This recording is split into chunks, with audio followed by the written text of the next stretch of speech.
प्रिय दोस्तों, नमस्कार। तुम्हारी लड़ाई तो तुम्हें ही लड़नी होगी। तुम्हारी लड़ाई लड़नी तुम्हें ही होगी। कोई और नहीं लड़ेगा, ये कोई और तुम्हारे लिए नहीं कर देगा। करना तुम्हें ही है। ये किस संदर्भ में बात है, किस बारे में ये बात कही है? जीवन का बड़ा गहरा सूत्र है इसमें। इसी पर हम वीडियो में बात करेंगे। उससे पहले अगर आप चैनल पर नया है तो सब्सक्राइब भी करें, वीडियोस को लाइक भी करें, जो पसंद आए उसको ज़्यादा से ज़्यादा शेयर करें। पूरा सुने, पूरा सुने तो आप ठीक ठीक समझेंगे और तो जीवन में आएगा ही आएगा। जीवन में वो बातें आपके भी आएंगी, आप भी उस रास्ते पर चल सकेंगे जिसको कहा महापुरुषों महाजनों एन गता सा पंथा। रास्ता तो वो है, केवल और केवल उसे ही रास्ता कहा जिस पर महापुरुष चले। साधारण व्यक्ति से असाधारण हो गए। हमारे पास भी वो मौका है। अगर हमें ये जीवन मिला है तो निश्चित रूप से मौका है। हम चलते अपने वीडियो की तरफ। तुम्हारी लड़ाई तो तुम्हें ही लड़नी होगी। कोई दूसरा नहीं कर सकता ये तुम्हारी, वो चाह कर भी नहीं कर सकता। सहायता कर सकता है, बाहरी मदद तुम्हें दी जा सकती है, लड़ना तो तुम्हें ही है। इसका संदर्भ अगर आप संसार में लेना चाहें तो संसार में भी ऐसा ही होता है। जब व्यक्ति संसार में तो फिर भी बहुत सी मदद लोग करते हैं, लेकिन जीवन तो आपको ही जीना तो आपको ही पड़ता है। ये ऐसा समझिए, ये ऐसा है। जीना किसको है? आपका अपना शरीर रहेगा। जो भी रोग कष्ट होते हैं वो किसको होते हैं? भले ही दूसरे आपकी सहायता करें, लेकिन वो भोगने तो हमें है ना। उनसे पार किसको होना? आपको ही होना है। उनसे संघर्ष कौन करेगा? हम ही तो करेंगे जिसको हो रहा है। आपको जीवन में कुछ भी करना हो, ये बाहरी संसार के लिए कुछ भी करना हो आपको जीवन में, करना तो आपको ही है ना। वो बोझ आप पर ही रहता है। करने वाला भले ही कोई और हो, बोझ तो आप पर ही रहता है। भले ही आपके पिता आपकी सहायता करें। जैसे एक बच्चा एग्जाम में तैयारी, एक छोटा बच्चा, कोई 10th क्लास में, कोई 8th क्लास में, कोई 12th क्लास में, अब वो पढ़ाई कर रहा है, वो मेहनत कर रहा है। बोझ किसके ऊपर है? उस बच्चे के ऊपर है। करने वाले दूसरे हैं, उसके पिता उसकी फीस भर रहे हैं, उसके खाने पीने रहने सोने सबकी व्यवस्था उसे नहीं करनी पड़ रही, उसे इसकी चिंता भी नहीं करनी पड़ रही। सब उसकी माता खाने पीने सबकी व्यवस्था कर रही हैं। माता पिता दोनों भरपूर सहयोग कर रहे हैं। और वो बच्चा, वो बोझ पार होने का वो उस पर ही है। उसके उसके जो टीचर हैं वो उसकी सहायता कर रहे हैं। ठीक ऐसे ही तुम्हारी लड़ाई तो तुम्हें ही लड़नी होगी। ये परमार्थ पथ में, ये आत्म पथ में, ये सत्य के रास्ते पर, ये जो जीवन हमें मिला ना, हमारे महापुरुषों ने ये कहा, हम आपको रास्ता दे सकते हैं, चलना आपको ही है। चुनाव आपका है, चुनना आपको है। हम सब कुछ बता देंगे, सहायता भी बीच बीच में करेंगे, संपूर्ण सहयोग हमारा रहा, देन हमारी होगी। करना तुम्हें है, बोझ तुम्हारे ऊपर है, चलना तुम्हें, संघर्ष तुम्हारा है। कोई भी इस धरती पर बताइए, जैसे स्वामी विवेकानंद हुए, श्री रामकृष्ण परमहंस हुए, बुद्ध हुए, महावीर हुए, आदि शंकराचार्य हुए, सबने लड़ाई अपनी अपनी लड़ी। देखिए, ये संसार की तल की बात नहीं है, क्योंकि संसार में तो आप जो पा भी लेंगे, लड़कर लोग पाते हैं, लेकिन इतने युद्ध लोग जीतते हैं, आपस में युद्ध करे चले जा रहे हैं, कुछ भी नहीं मिलता। जो मिलेगा वो नष्ट हो जाने वाला मिलेगा। इसलिए असली लड़ाई पहले हमें पता होनी चाहिए। असली लड़ाई है अंतःकरण की। अंतःकरण में दो शत्रु एक, अंतःकरण का मतलब यहां मन से है, हमारे भीतर। संतों ने उसे अंतःकरण कहा। वो अंतःकरण बना है मन बुद्धि चित्त और अहंकार से, चतुष्टय अंतःकरण का। इसको और भी किसी ने उसमें 3 रूप लिए, किसी ने 4 लिए, मन बुद्धि अहंकार कहा, किसी ने मन बुद्धि चित्त कहा।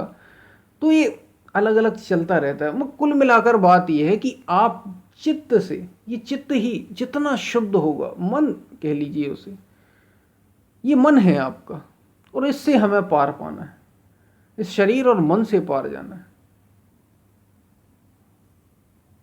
और ये अंतःकरण की वास्तविक लड़ाई है। दो हैं इसमें। दो कौन है? तो ये एक ऐसा पक्ष है जो अच्छे की ओर बढ़ता है, एक ऐसा पक्ष है जो आपको परमात्मा की अपने तक की यात्रा में पूरी मदद करेगा। वो है विवेक, वैराग, त्याग, तितिक्षा, उपवास। जो आप ये सब करते हैं, ये अच्छे पक्ष हैं। और दूसरा पक्ष, इसी मन में, इसी अंतःकरण में दूसरा पक्ष है काम, क्रोध, लोभ, मोह, जो आपको नीचे खींच रहे हैं। तो गुरु का काम, जो महापुरुष होते हैं, जो शास्त्र हैं, वास्तव में जो गुरु है वो आपको, जब आप उस तक जाते हैं तो इनमें दोनों में संघर्ष शुरू हो जाता है। एक पूरा होना चाहता है और एक पूरा होने नहीं देता। एक आपको पूरा होना कर देना चाहता है और ये कहीं बाहर नहीं है, भीतर ही। तो दोनों में संघर्ष शुरू हो जाता है। यही असली लड़ाई है और सब महापुरुषों ने अपनी अपनी खुद लड़ी है। ये जो मैंने आपको पहले नाम गिनाए महापुरुषों की, किसने, सब गुरुओं ने, सबने साथ दिया उनका, करा तो उनने ना, साधना उनकी थी, जीवन उनका था, समझा उनने, उस पथ पर वे ही चले। सहयोग उनने, जो जरूरत थी प्रकृति ने, अस्तित्व ने पार पाने की, सबको अस्तित्व मदद करता है। चुनाव आपका है, चुनना आपको, जीवन तो सबको मिला, पाया किसी किसी ने खुद को, खोजा किसी किसी ने, तो चुनाव आपका है। सब आपकी सहायता करेंगे, लेकिन अपनी लड़ाई आपको खुद लड़ना होगी। और लड़ाई कौन? बाहर की जीत नहीं, बाहर के युद्ध नहीं, बाहर की कोई पद नहीं, क्योंकि ये तो नष्ट हो जाने वाले, ये तो नश्वर हैं। अगर आप ये समझ गए तब की ये बात है कि अपनी लड़ाई तो तुम्हें खुद ही लड़नी है। फिर संघर्ष होता है और फिर आपको लगता है ये दरअसल ये साधनात्मक है।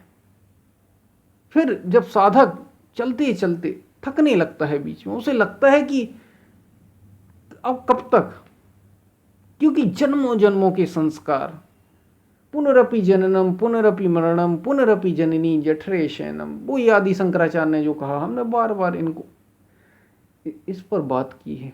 तो वही जो संस्कार जमे हुए हैं, वो काम, क्रोध, लोभ, मोह की प्रकृति नहीं चाहती कि आप उससे अलग हो जाएं, आप सत्य को पा पाएं, क्योंकि आपके संस्कार ही है उसमें। लेकिन जब आप चाह लेते हैं तो ये होता है। इससे हमें पार जाना है। ये जो प्रकृति है, जिसको त्रिगुणमयी कहा, दूसरे शब्दों में गीता में भगवान श्री कृष्ण कहते हैं सतोगुण, रजोगुण और तमोगुण, इनसे सारी प्रकृति बंधी हुई है। यानी तुम्हारे संस्कार इनसे ही हैं अर्जुन, भगवान श्री कृष्ण गीता में कह रहे हैं। इनके जो पार हो गया, जो गुणातीत हो गया, गुणों के पार हो गया, गुणों से अतीत हो गया, वो वास्तविक विजय पाता है, वो वास्तविक विजेता है जो गुणातीत हो गया। उसकी बात हमारे महापुरुष, उसकी बात हमारे योगी करते हैं। और ये है वास्तविक लड़ाई, और ये आपको ही लड़नी है। अपने अंतःकरण से पार, अपने अंतःकरण को शुद्ध, अपने मन को पवित्र करने का काम, जिम्मेदारी किस पर? आप पर खुद ही। तो आपकी लड़ाई लड़नी तो आपको ही है। शास्त्र, महापुरुष मदद करेंगे, वे देख रहे हैं ये अस्तित्व भी जो आपका अपना अस्तित्व है, वो देख रहा है कि कब हम पूरे होंगे, कब वहां तक पहुंचेंगे, अपने तक। याद रखिए, कहीं और नहीं जाना। अपने को पूर्ण कब करेंगे आप? यकीन मानिए, आपके जो भीतर बैठा है ना, वो अपने को ये राह देख रहा है कि ये शरीर फिर मिला, फिर एक और शरीर, फिर एक और शरीर, ऐसे कई शरीर गुजरते चले गए। कब तुम अपने को पूरा करोगे? कभी कभी हर मनुष्य के भीतर से आवाज आती है और वो चाहता है, खोज तो चाहता तो वो है उस लड़ाई को लड़ना जो वास्तविक है, जो सच्ची है, लेकिन वो बाहर लड़ता है, रुपए में, पैसे में, धन में, दौलत में, और है वो भीतर। तो लड़नी भीतर की लड़ाई है, और ये किसको पूरा करना है? और याद रखिए, जब आप लड़ाई शुरू कर देंगे तो अनेक विघ्न आएंगे। इसी को माया का जानहि ग्रंथि देखी खगराया, विघ्न अनेक करई तब माया, जब माया ये जान लेती, माया यानी यही प्रकृति जिसके संस्कार आप पर पड़े हुए हैं, तो जब ये जानती है, इसको संतों ने ऐसे कहा, जब ये जान लेती है कि अब ये छूटना चाहता, ये जीव मुक्त होना चाहता, उस रास्ते पर चल पड़ा, तो अनेक प्रकार के विघ्न शुरू कर देती। ऐसा हमारे महापुरुषों ने उसका कथन कहा। तो ये जो लड़ाई है, बाहर भी आप जब लड़ाई करते हैं तो कई प्रकार के शत्रु अपनी चालें चलते हैं, ऐसे ही भीतर आपने ही वे संस्कार जमा किए हो और आपको ही उनसे पार पाना है। काम, क्रोध, लोभ, मोह, मद, मत्सर, तृष्णा, अहंकार, इन सब से पार जाना है आपको। और उपाय ये बताएंगे हमारे संत, ये बताएंगे हमारे ग्रंथ, ये बताएंगे हमारे महापुरुष, ये बताएंगे वास्तव में जिन्होंने सत्य को खोज लिया है। लेकिन लड़ना आपको ही है, अपनी लड़ाई आपको खुद लड़नी है। और जितनी तीव्रता से आप लड़ेंगे उतना जल्दी इस सत्य को जान लेंगे। और याद रखिए, अगर इसको नहीं जाना, अपने को पाए ही नहीं, जब असली आनंद को जाना नहीं जब जीवन में, तो फिर जीवन व्यर्थ ही हो गया। क्योंकि केवल रहने, खाने, पीने, सोने से, ये तो फिर पशु भी कर रहे हैं, ये तो सभी करते हैं। आप में विशेष क्या? बड़े भाग्य मानस तन पावा, बड़े भाग्य से ये मनुष्य का शरीर मिला। ऐसा क्या इसमें कमा लिया आपने? क्यों इतना भाग्यशाली है? इसीलिए कि आप इसमें खुद को जान सकते हैं, इसमें आप असल लड़ाई को लड़ सकते हैं और उस पर विजय पा सकते हैं। गौतम बुद्ध ने ही कहा है, महात्मा बुद्ध ने ही ये कहा है कि बाहर के 1000 शत्रुओं को जीतने से बेहतर है भीतर अपने को जीत लेना, अपने मन को जीत लेना। ये वास्तविक लड़ाई है। और ये कौन लड़ेगा? आपको खुद ही लड़नी होगी। क्योंकि बहुत से साधक जब वे एक अवस्था में आते हैं, साधना की एक अवस्था में, तो उन्हें लगता है कि शायद कोई दूसरा कर दे। दूसरा जैसा कुछ नहीं, करना आपको ही है, सब कुछ आप पर ही है। सहायता अर्जुन, भगवान श्री कृष्ण गीता में अर्जुन से कह रहा है कि निसंदेह ये मन बड़ा चंचल है, बड़ा विचलित करने वाला है, बड़ी कठिनाई से वश में होने वाला है। लेकिन अभ्यास और वैराग्य के द्वारा अर्जुन इस मन को काबू में किया जा सकता है, इस पर विजय हासिल की जा सकती है। और ये जो लड़ाई है वो लड़ी जा सकती है। क्यों? ये भी समझा रहे भगवान श्री कृष्ण। और तू विजय होगा, निश्चित तेरी विजय है, तू बस मेरी सुनता जा। और विजय क्यों है तेरी? क्योंकि इस शरीर से श्रेष्ठ, ये जो शरीर है हमारा, इससे श्रेष्ठ भगवान श्री कृष्ण गीता में अर्जुन से कह रहे हैं, तेरी इंद्रियां हैं, सूक्ष्म हैं और शक्तिशाली हैं, है कि नहीं? हमारी आँख, हमारे हाथ पैर जो हैं शरीर के हिस्से, इनसे ज़्यादा छोटे और शक्तिशाली हमारी आँख होती है। देखिए, आँख बहुत दूर तक देख लेती है, हाथ पैर तो यहीं तक है और आँख छोटी भी है। ऐसे ही हमारे कान हैं, दूर तक सुन लेते हैं और छोटे हैं।